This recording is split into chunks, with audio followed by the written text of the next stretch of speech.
അരുവി എവിടാന്നറിയോ? ഗൈസ്, ഞങ്ങൾ ഇന്ന് എവിടാ പോന്നേ? അരുവി കാണാൻ പോവാ.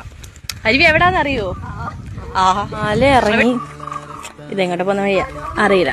അങ്ങനെ ഞങ്ങളുണ്ട് ഇവിടെ എത്തി.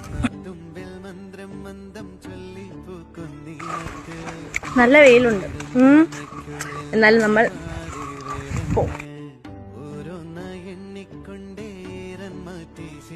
എവിടെ പോന്ന് വെച്ചാൽ നിനക്കറിയാമോ? അവിടെ പോകുന്നു എല്ലാരും ചോദിക്കുന്നത് നമ്മള് ഈ കോട്ട് എന്തിനാ ഉപയോഗിക്കുന്നതിന്. എവിടെയൊക്കെ പോകുമ്പോൾ വെള്ളം ക്യാരി ചെയ്യാം, അതുപോലെ തന്നെ ഫോൺ ഇടാം, പിന്നെ ബ്ലൂടൂത്ത് ഇടാം. അതെ, ഫോൺ ബ്ലൂടൂത്ത്, മാങ്ങ സാധനങ്ങള്, ടിഷ്യൂ പേപ്പർ, ഇതൊക്കെ ഇടാനാണ് നമ്മൾ കോട്ട് സാധാരണമായിട്ട് ഉപയോഗിക്കുന്നത്. ഇറങ്ങി നേരെ കണ്ടോ അവിടെ ചെല്ലാം.